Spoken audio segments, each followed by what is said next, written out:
अस्सलामुअलैकुम। आप देख रहे हैं यूट्यूब चैनल गुलदस्ता ईमान। अगर आप मेरे चैनल पर नए हैं तो प्लीज़ मेरा चैनल सब्सक्राइब करें और बेल के आइकॉन को दबा दें। शुक्रिया। वली किसको कहते हैं?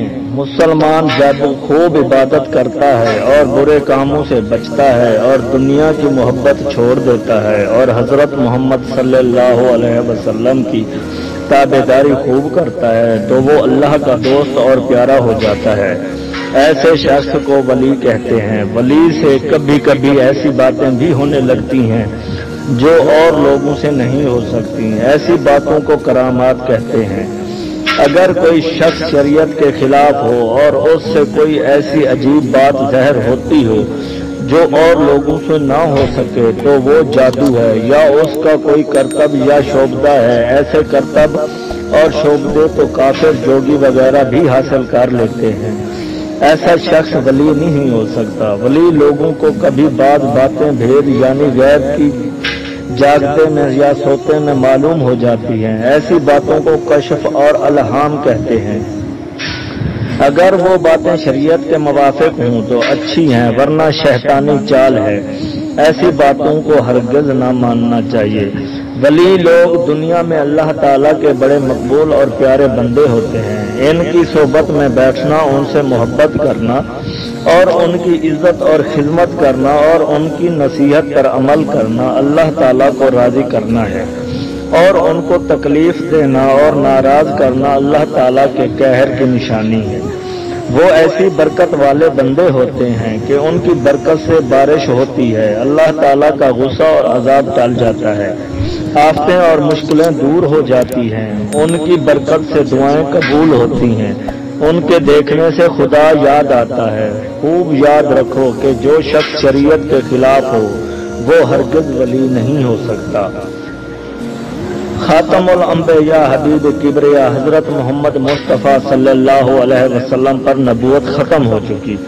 आपके बाद ना नबी पैदा हुआ और ना क़यामत तक पैदा होगा। लोगों को खुदा की तरफ बुलाए और दीन का रास्ता बतलाए, लेकिन आपके तुफ़ैल और बरकत से आपकी उम्मत में आपकी ताबेदारी करने वाले उलमाए हकानी और सूफियाए रुबानी मौजूद रहे और क़यामत तक मौजूद रहेंगे, जो अंबिया अलैहिस्सलाम की तरह आपके हुक्मों को मुवाफिक लोगों को दीन का रास्ता बतलाते रहेंगे।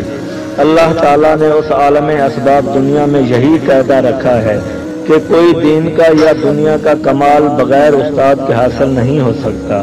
फिर अल्लाह ताला को राजी करने का और नफ्स को उसके हुक्मों पर चलाने का तरीका बगैर उस्ताद यानी पीर के कैसे मालूम होगा।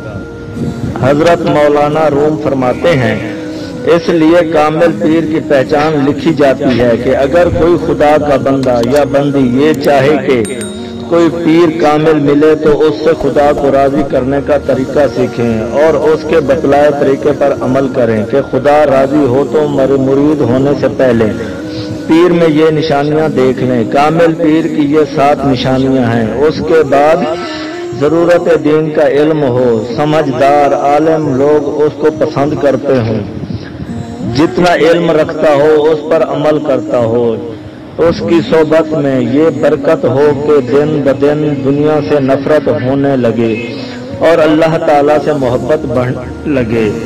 समझदार और दीनदार लोग उसको अच्छा समझते हों। अमीर और जहल लोगों को अच्छा समझने का कोई एतबार नहीं। वो किसी कामिल और सच्चे बुजुर्ग का इजाजत याफ्ता हो, उसने मुरीद करने की इजाजत दी हो, उसकी मुरीद में ज्यादा की हालत अच्छी हो यानी दीनदार ज्यादा हो और वो अपने मुरीदी को खिलाफ शरअ बातों पर रोक टोक भी करता हो। बस जिस बुजुर्ग में ये निशानियां मालूम हो वो कामिल पीर है। उसके मुरीद हो जाओ और खुद दिल जमा कर उसके कहने पर अमल करो, चाहे दिल को कितनी ही तकलीफ हो और उसको किसी तरह की तकलीफ मत दो। इसका दिल खुश रखो, बस जो उसकी मर्जी हो वो करो, अपनी मर्जी को छोड़ो। कुछ दिनों की मुशक्कत और मेहनत होगी, फिर राहत ही राहत होगी।